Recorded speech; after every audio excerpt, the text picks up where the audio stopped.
Hello students, in today's lecture of the taxation, we are solving the illustration number 24. Manan is a director employee of the Mumbai based company and he is furnished the following information for the assessment year 20 and 21. The basic pay 15,000 which was increased to 18,000 with the effect from 1/7/2019. Dearness allowances calculated at 50% of basic pay. Other allowances, education allowances, hostel allowances, entertainment allowances. Then a motor car facility provided.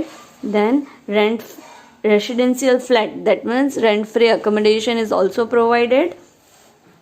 Then he retired on 31st December 2019 after the completing 34 years and 9 months of the service. On the retirement of the company, he is paid following: gratuity, leave encashment, refund of the recognized provident fund balance, following deductions, recovery of the loan, professional tax, income tax, PF contribution, LIC premium. Token rate accommodation provided per month 15,000.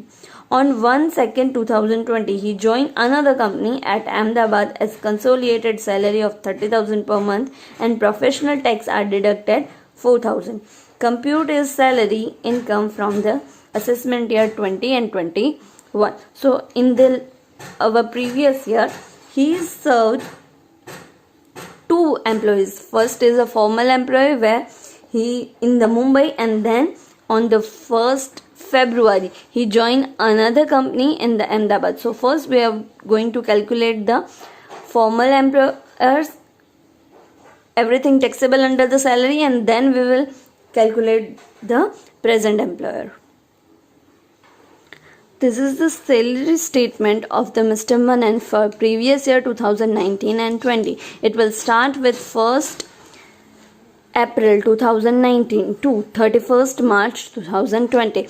First we will write down salary from the formal employer.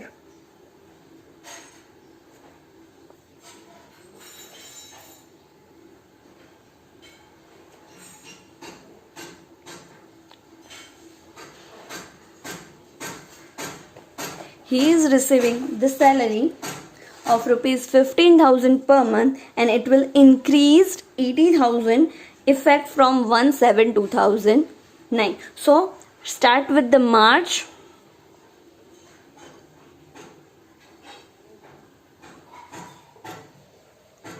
March, April, May and June.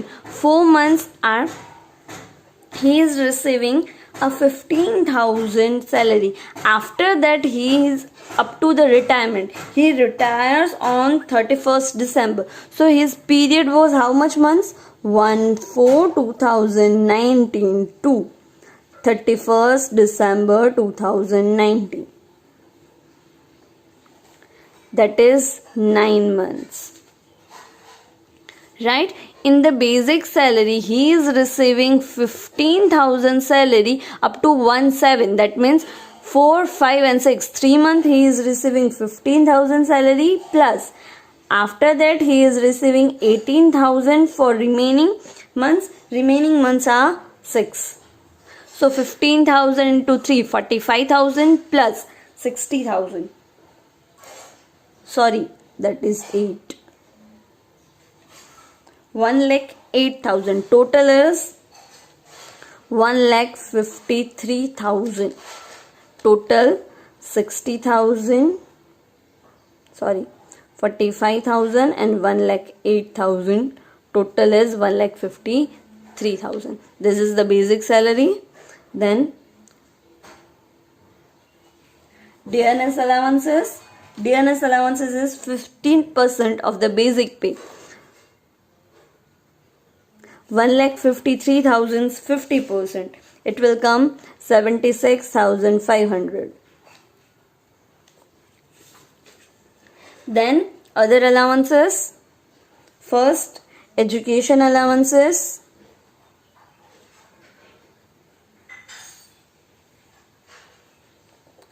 $4,000 per month for a 2 child.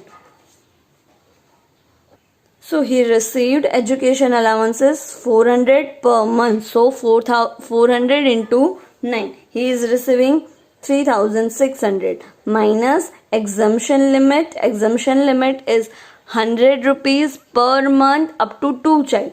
So 100 per month up to 2 child. It will come 1800. Remaining 1800 is taxable. Then hostel allowances.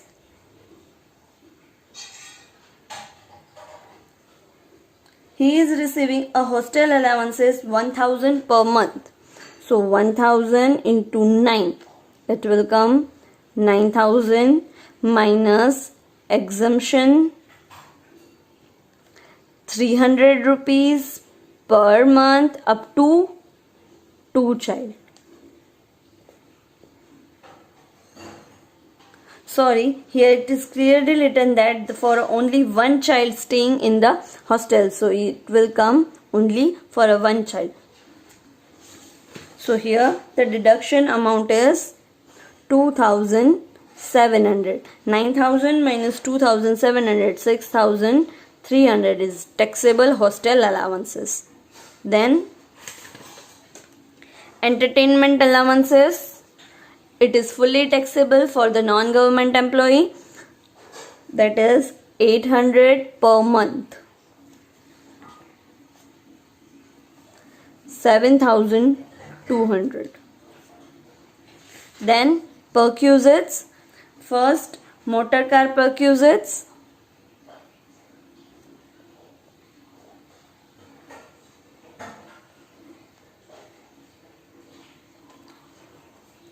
A motor car engine cubic capacity is 1.4. He is also provided to him, which is for the both the purpose and all the expenses are borne by employee. When all the expenses are borne by the employee, the standard amount is 6000 per month. Just because it's a less than 1.6 cubic capacity, standard amount is 600 per month, and no driver's explanation is not given. So we will only write down the 600 into 9. 5400 taxable motor car perquisites. Then he has provided a residential flat which is company paying rent of rupees 9000 per month, and company has provided household appliance costing 3 lakh rupees and further hired the furniture which company is paying monthly rent of rupees 5000. So here we have to write down the working note. Working note number 1. Rent free accommodation. First, the company has not owned this house. He is also paying the rent. So what would be the condition when the flat or any accommodation not owned by the employer? Then actual rent paid or 15% of the salary, whichever is less. The first, actual rent paid by the employer is 9000 per month.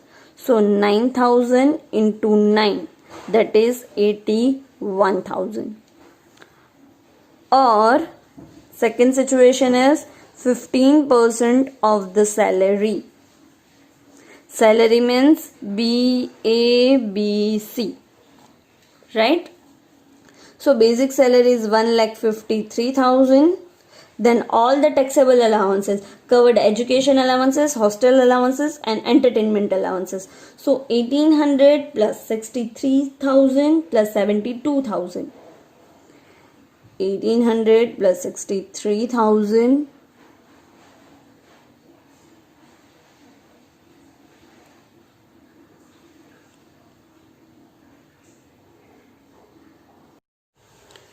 plus 7200, all the taxable allowances.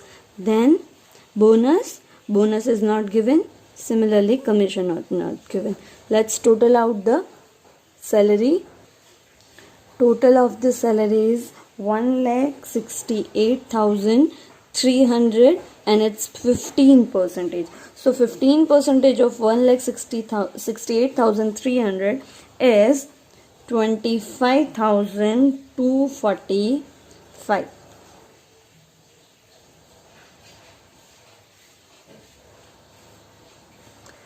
25,245, whichever is less. Obviously 25,245 is lesser amount, so we will consider this is the taxable perquisite value. Then we will add 10% of furniture cost.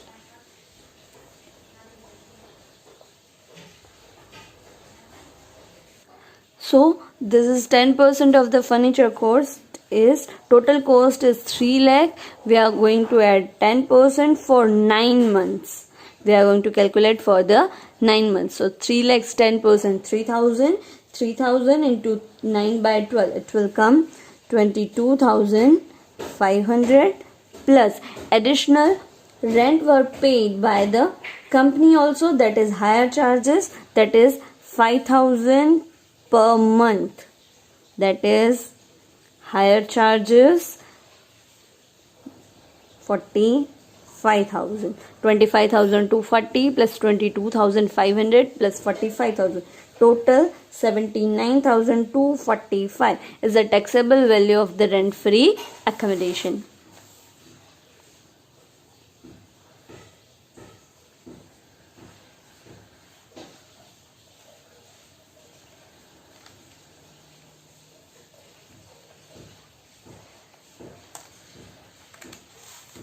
Now next point,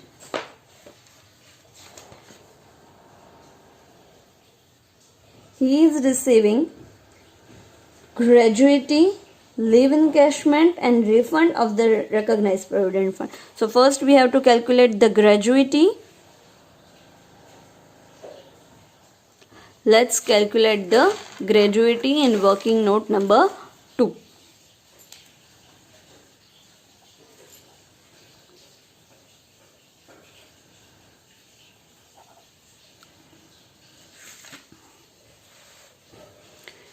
It is not clearly written that is gratuity is covered under Act 1972 or not. So what are the condition? Condition number 1 is actual gratuity received. What is he received? He received 5,60,000. Second, 1.5 month of salary of service. So let's calculate 1.5 of salary, average salary for a 10 months. So we have to find out the average monthly salary for the 10 months. So we have to calculate that. Let's calculate it. We start from, वो retire कब हो रहा है? 31 दिसंबर को, यानी कि 31 दिसंबर की previous 10 months को हमें कैलकुलेट करना है.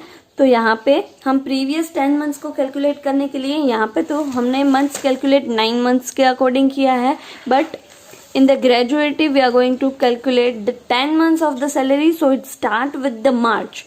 In this statement we have start for the April, just because its year started for 1st April, but in this gratuity we will start from the March to December, total 10 months. So 1st March 2019 to 30th/6/2019, total salary was 15,000. 15,000 into 4, it is 60,000. Then up to 1/7/2019 to 31st December 2019, salary was 18,000 into 6, it is 1,08,000. Total salary is 1,68,000. We have to calculate the average 10 months of salary. So 1,68,000 divided by 10, it will come 16,800. 16,800. So 1.5 into 16,800 into the years of completion. Years of completion is 34 years. 34 years and 9 months, but it is gratuity is not covered under Act 1972, so we cannot convert the 9 month into years, so it will remain same 34. So 16,800 into 34 into 1.5. What would be the claim amount? Amount will come 2,85,600. And point number 3 is maximum exemption limit. It is a 20 lakh, whichever is less. Obviously 2,85,600 is a lesser amount. So gratuity actual received 5,60,000 minus exempted 2,85,600. Then remaining balance will be 2,74,400. That is taxable gratuity. Then point given as leave encashment. For the leave encashment, carefully remember that maximum up to 3 lakh rupees leave encashment can be a tax free. If there is a above 3 lakh rupees of the leave encashment, then and only then you have to pay a tax on leave encashment. So here we will write leave encashment nil, just because the maximum exemption limit is 3 lakh rupees. Then refund to recognized provident fund. Accumulated balance of the recognized provident fund is not taxable when it is received accumulated, right?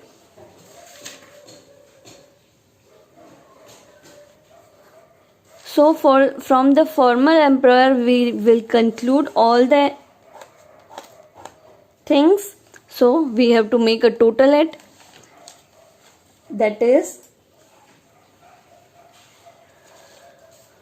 then we will calculate salary from present employer. Salary from present employer. First, salary, basic salary. Basic salary is paid 30,000 per month, but from the present employer he joined on a 1st February. So February and March, only 2 months calculation would be there. So salary would be 30,000 into 2. It will come 60,000. Then second point, professional tax is 4,000. So we will deduct in the our deduction part. Let's calculate all the total gross salary.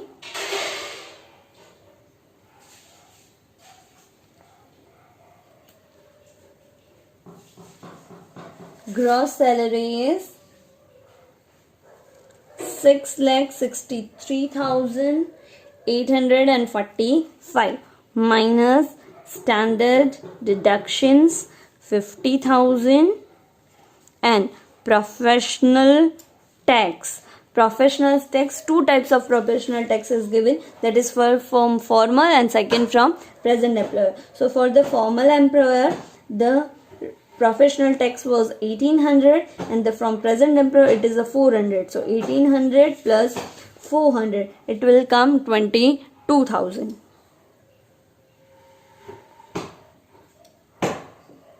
So standard deduction is 52,200.